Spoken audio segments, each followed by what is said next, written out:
Pode vir, Marcos. Lá vem o Marcos.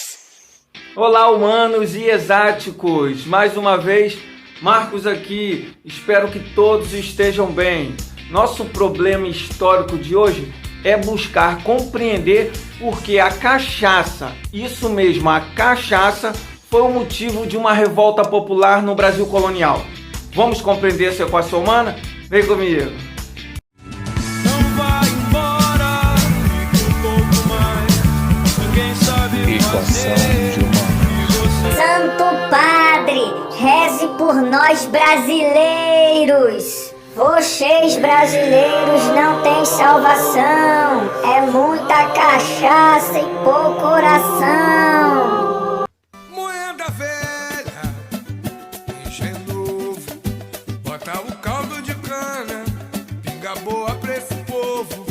Cachaça pura, aguardente, bebida da nossa gente. Pinga, mé, caninha, marvada, branquinha, água que o passarinho não bebe. Chame como quiser. A cachaça é um autêntico símbolo nacional. Não há bebida mais brasileira.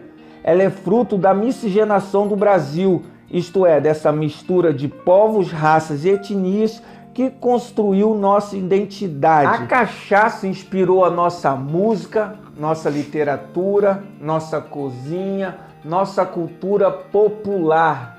Hoje, ela é considerada um patrimônio cultural imaterial do Brasil. A cachaça, nos tempos da colônia, passou longe de ser prestigiada. A bebida era associada aos mais pobres da sociedade, o que criou um enorme preconceito que, de certa forma, se mantém até os dias atuais. A economia colonial aqui no Brasil não se limitou apenas e tão somente na cana-de-açúcar, na mineração e no pau-brasil. Diversas atividades geraram produtos que necessariamente não eram vendidos na Europa, mas faziam da colônia uma área dinâmica dentro do sistema colonial português. Algumas dessas atividades tiveram um papel fundamental na organização e ocupação do território. Outras foram vitais para gerar um mercado interno, o que quebrava e subvertia, de certo modo, a lógica do exclusivo comercial, que determinava que a empresa colonial trabalhasse para o atendimento das demandas da metrópole.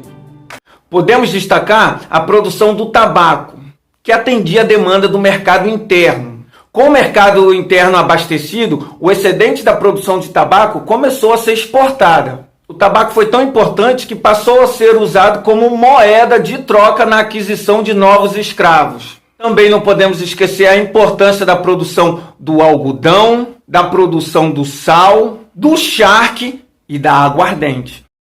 Assim como o tabaco, a cachaça ou a aguardente era uma importante moeda de troca nas possessões lusas no litoral africano durante o período colonial. Sua introdução no mercado africano facilitou a comercialização dos escravizados que eram trazidos para o Brasil. Subproduto da cana-de-açúcar, a aguardente tinha um custo de produção bem baixo, o que propiciava altos lucros aos comerciantes, pois seu preço final era menor do que qualquer outro tipo de bebida.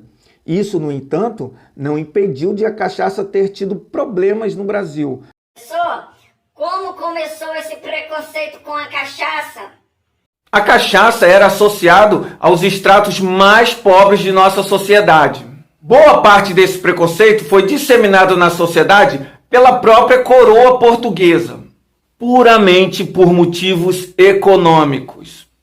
Embora os produtores coloniais ganhassem dinheiro com o comércio da cachaça, a burguesia metropolitana tinha no produto uma concorrente ao vinho e a bagaceira, que era uma aguardente feita do bagaço da uva, criada em 1649. A Companhia Geral do Comércio seria responsável pela ação do governo no sentido de estabelecer normas restritivas para o comércio do produto. Como isso não bastasse, com a expulsão dos holandeses em 1654 e a consequente montagem da empresa açucareira da Holanda nas Antilhas, Essa área passou a ser um importante concorrente do açúcar brasileiro no mercado internacional.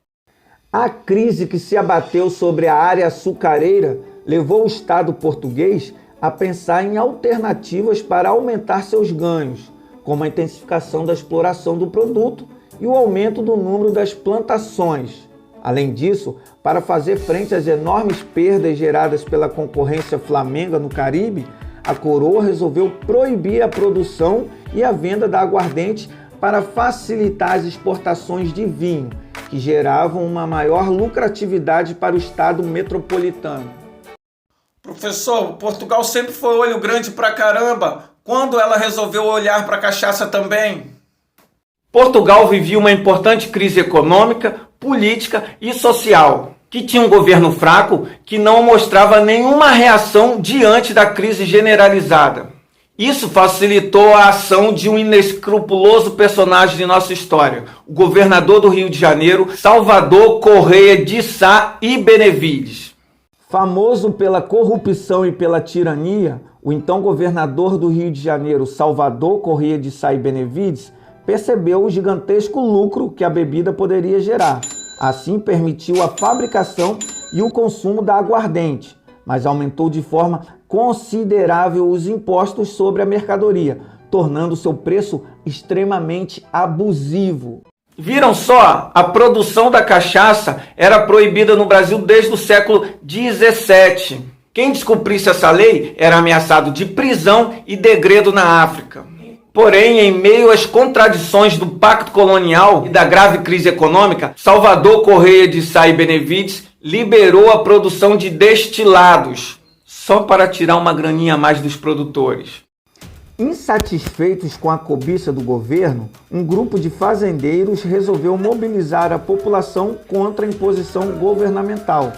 Sob a liderança dos irmãos Agostinho e Jerônimo Barbalho, o movimento eclodiu em novembro de 1660 e durou até abril de 1661, ficando conhecido como a Revolta da Cachaça. Saques às residências das autoridades, que culminaram com a deposição do governador, levaram a elite colonial ao controle político da cidade, mas por muito pouco tempo.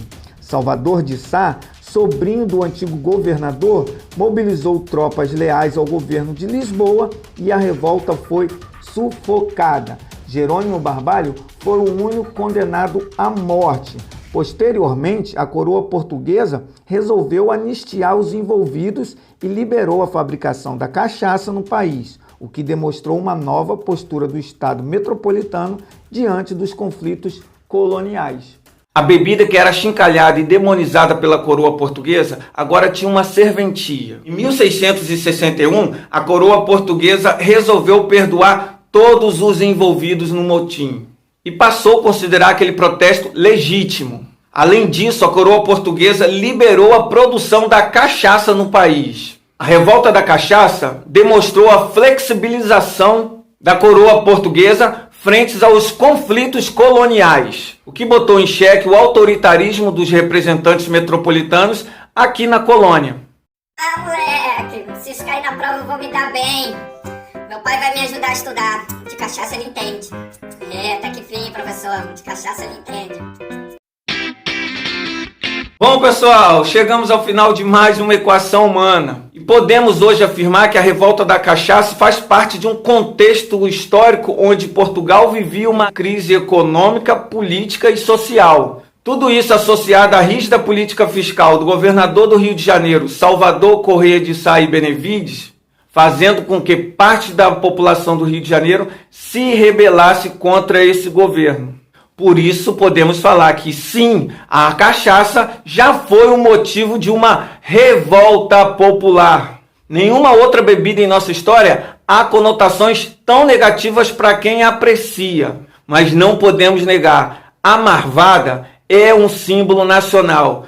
Espero que vocês tenham gostado. Esse é o Equação de Humanas, sempre uma aula legal para auxiliar o seu estudo. Se gostou, deixa um like, se inscreva no canal e até a próxima. Aquele abraço, tchau!